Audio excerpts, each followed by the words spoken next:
पिछले अंक में हमने बात की थी कि बच्चन बाबू स्त्री पुरुष के संबंधों के बारे में क्या कहते थे और चर्चा की थी गोस्वामी तुलसीदास जी की एक पंक्ति पर, ढोल गंवार शूद्र पशु नारी सकल ताड़ना के अधिकारी। और इस बात पर क्या विवाद खड़ा किया जाता है, आज के अंक में सुनते हैं एक किस्सा लखनऊ से। लखनऊ के बारे में काफी प्रसिद्ध है कि ये शहर अपने अंदाज़ गुफ्तगू के लिए जाना जाता है। सवाल है कि क्यों मशहूर है लखनऊ की ज़बान पूरी दुनिया भर में। हिमांशु बाजपेयी की लिखी एक बहुत ही उत्कृष्ट किताब है किस्सा किस्सा लखनऊआ। इस किताब में वो इस सवाल पर चर्चा करते हैं और कहते हैं कि इसी सवाल का जवाब ढूंढने के लिए दिल्ली से एक साहब चले कि चलो देखें लखनऊ में आखिर है क्या वाकई। लखनऊ वालों की ज़बान, उनका अंदाज़ बयान, उनकी गुफ्तगू, बात करने का सलीका बड़ा ही मशहूर है। तो वो पहुंच गए लखनऊ और चारबाग स्टेशन से सीधा अमीनाबाद पार्क पहुंचे। पुराने समय में गुलफरोश यानी फूल बेचने वालियां वहां बैठा करती थी। तो ये साहब एक सब्ज लिबास औरत के सामने गए जो स्वयं एक सौंदर्य की मूर्ति थी। फूलों की टोकरी उसके सामने रखी हुई थी और ये साहब उसे घूर घूर कर देखने लगे। बात अजीब थी। सो गुलफरोश ने उन्हें बड़ी तीखी निगाहों से देखा और पूछा, क्या देख रहे हो, क्यों देख रहे हो? इस पर वो बोले, कुछ नहीं, बस सब्ज साड़ी में तुझे देखा। इस पर फूल वाली ने जरा तेवर कड़े किए और सख्त लहजे में पूछा, कहाँ के रहने वाले हो? तो उन्होंने झूठ मूठ कहा कि हम लखनऊ के रहने वाले हैं। तो वो बोली, नहीं, लखनऊ के तो नहीं हो। ये बोले, नहीं नहीं, हम लखनऊ के ही रहने वाले हैं। उसने फिर कहा, हो ही नहीं सकता, लखनऊ के होते तो इस तरह ना कहते। तो साहब ने फूल वाली से पूछा, अगर लखनऊ के होते तो किस तरह कहते? इस पर वो गुलफरोश कहती है कि अगर लखनऊ के होते तो कहते, सब्ज फानूस में एक शम्अ को रोशन देखा। तो साहब, ये है लखनऊ और ये हैं वहां के नाज, अदा, अंदाज। अब इसी बात पर मधुशाला की ये वाली कविता। 2 दिन ही मधु मुझे पिलाकर, 2 दिन ही मधु मुझे पिलाकर ऊब उठी साकी बाला। यानी साकी बाला बस 2 दिन ही मुझे मधु पिलाकर ऊब उठी है, बोर हो चुकी है। और इतना बोर हो चुकी है कि बस अब प्याला भरकर सामने खिसका देती है।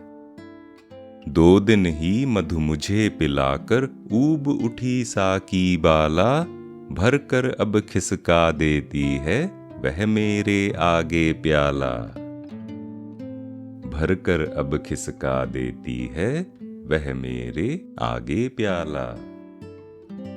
नाज अदा अंदाजों से अब हाय पिलाना दूर हुआ। यानी अब ना तो वो नाज हैं, ना अदा, ना प्यार से पिलाना। अब तो बस एक औपचारिकता रह गई है। नाज अदा अंदाजों से अब हाय पिलाना दूर हुआ, अब तो कर देती है केवल फर्ज अदाई मधुशाला। अब तो कर देती है केवल फर्ज अदाई मधुशाला। यानी अब वो इतने अदा और प्यार से पिलाना, वो सब तो अब पुरानी बात हो गई। अब तो बस जीवन की मधुशाला जैसे एक औपचारिकता यानी फॉर्मेलिटी पूरी कर रही है, बस फर्ज अदाई कर रही है। जीवन की बात करें तो ऐसा कहा जाता है कि जब प्यार में लोग जल्दी ऊब जाते हैं, जैसे कि शादी के बाद, तो कुछ साल बाद ही कई लोग ये शिकायत करने लगते हैं कि रिश्ते एक समय के बाद में केवल फर्ज अदायगी रह जाते हैं। यानी बस बड़े फॉर्मल से सब्जी लाना, खाना पकाना, अखबार पढ़ना और आजकल मोबाइल पर अपनी अपनी दुनिया में खोए रहना। वैसे प्रोजेक्ट मैनेजमेंट की भाषा में शायद इसी को नॉर्मलाइजेशन भी कहा जाता है। जैसे उसमें 5 अवस्थाएं या स्टेजेस होती हैं कि एक टीम कैसे मिलती है, कैसे बनती है, forming, storming, norming, performing and एडजर्निंग। और उर्दू शायरी में इसी भाव पर एक प्रसिद्ध शेर है, वो दिन हवा हुए जब पसीना गुलाब था। वो दिन हवा हुए जब पसीना गुलाब था, अब इत्र भी मलो तो मोहब्बत की बू नहीं। अब इत्र भी मलो तो मोहब्बत की बू नहीं। वैसे मूल शेर थोड़ा अलग था, उसमें मोहब्बत नहीं तकल्लुफ शब्द था, और ये लिखा था लाला माधवराम जौहर ने। और जब रिश्ते इतने फॉर्मल से, बोरिंग से हो जाते हैं तो गालिब एक शेर में क्या कहते हैं, निकलना खुल्द से आदम का सुनते आए हैं लेकिन। निकलना खुल्द का आदम से सुनते आए हैं लेकिन, बहुत बेआबरू होकर तेरे कूचे से हम निकले। बहुत बेआबरू होकर तेरे कूचे से हम निकले। अब अगली कविता से पहले एक छोटी सी कहानी। 1950 के दशक की बात है। इंदौर में एक कवि सम्मेलन था। प्रसिद्ध कवि शिवमंगल सिंह सुमन जी उसके सभाध्यक्ष थे। बच्चन बाबू को खास तौर पर बुलावा आया था और कवि सम्मेलन देर शाम शुरू होकर रात भर चलने वाला था। किंतु इसी बीच तेजी बच्चन का तार आ जाता है कि दिल्ली से तुरंत नेहरू जी का बुलावा आया है, विदेश मंत्रालय में पद ग्रहण करना है और अगले ही दिन जाकर रिपोर्ट करना है। तो बड़ी उहापोह हो गई। यहाँ कवि सम्मेलन की खूब तैयारी हो चुकी थी, छोड़ के जाना अत्यंत कठिन। तो बच्चन बाबू ने मौका निकालकर शिवमंगल जी से ही इस बारे में बात की। और हालांकि सुमन थोड़ा निराश हुए, किंतु ये सुनकर प्रसन्न भी हुए कि स्वयं नेहरू जी ने बच्चन बाबू को बुलाया है। तो तय हुआ कि बच्चन कुछ चुनिंदा कविताएं सुनाएंगे और मधुशाला सुनाएंगे, और फिर सुमन जी उनके लिए इंदौर से रतलाम तक एक कार की व्यवस्था कर देंगे ताकि समय से रतलाम से दिल्ली की रात वाली ट्रेन पकड़ सकें। हुआ भी ऐसा ही। भाग्यवश सब समय से निपट गया। बच्चन जी बहुत बाद में उस घटना को याद करते हुए कहते हैं, सुमन ने मेरे स्वागत और विदा में जो भाषण दिया था वो मुझे अब तक याद है। स्वागत के ही साथ विदा की होती देखी तैयारी। मेरी ये पंक्तियां उस समय मुझ पर जितनी सटीक बैठी थी, शायद ही किसी और पर बैठती। तो चलिए इसी बात पर मधुशाला की ये कविता। छोटे से जीवन में कितना प्यार करूं पी लूं हाला, आने के ही साथ जगत में कहलाया जाने वाला। यानी जीवन इतना छोटा सा है, उसमें कितना प्यार करूं, कितनी हाला पीऊं। सीमा बकबराबादी का ये शेर है ना, उम्रे दराज मांग कर लाए थे 4 दिन, 2 आरज़ू में कट गए 2 इंतजार में। यहां भी वही भाव है, छोटा सा जीवन, कितना प्यार, कितनी हाला। इतना छोटा है कि जैसे ही जगत में कोई आता है, लोग उसे जाने वाला कहना शुरू कर देते हैं। छोटे से जीवन में कितना प्यार करूं पी लूं हाला, आने के ही साथ जगत में कहलाया जाने वाला। स्वागत के ही साथ विदा की होती देखी तैयारी। यानी यहां स्वागत हुआ, यहां विदाई की तैयारियां शुरू हो गई। स्वागत के ही साथ विदा की होती देखी तैयारी, बंद लगी होने खुलते ही मेरी जीवन मधुशाला। यानी स्वागत के साथ विदा की तैयारी शुरू हो गई और मेरे जीवन की मधुशाला खुलने के साथ ही बंद होने लगी। बंद लगी होने खुलते ही मेरी जीवन मधुशाला।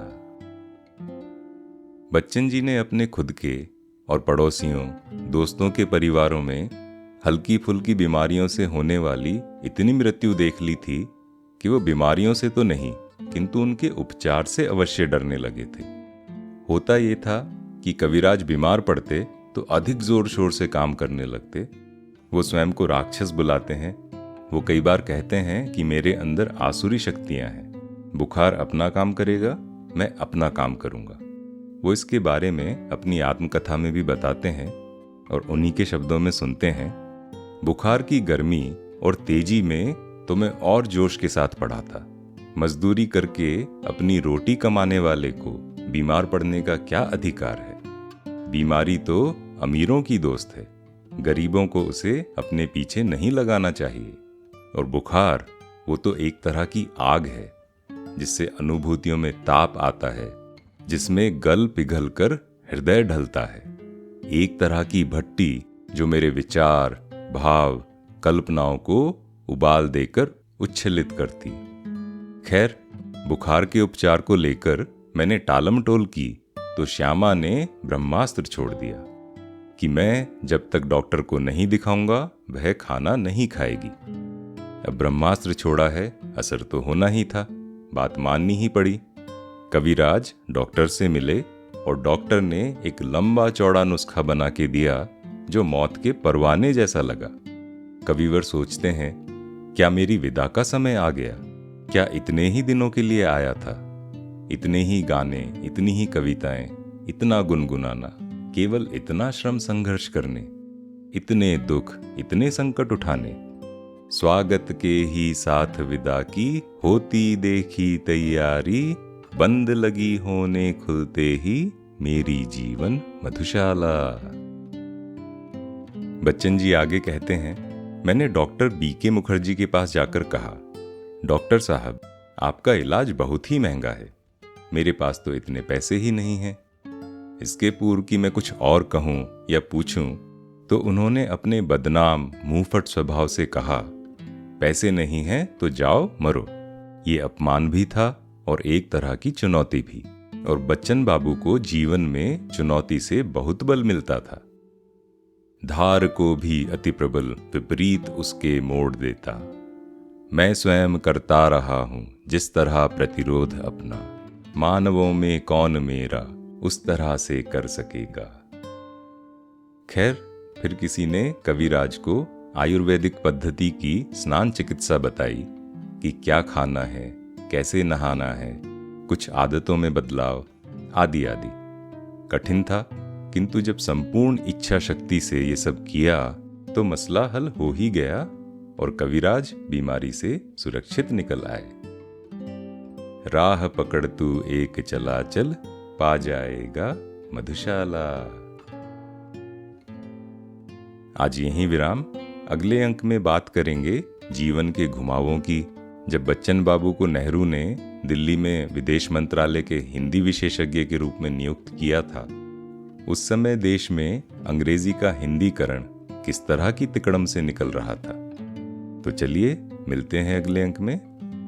मैं हूं अरिसुदन और इस पॉडकास्ट में हम बात करते हैं बच्चन जी की मधुशाला की, उसके भावार्थों की, कुछ जीवन अनुभवों की, कुछ किस्से कहानियों की। बताइएगा ये पॉडकास्ट आपको कैसी लगी।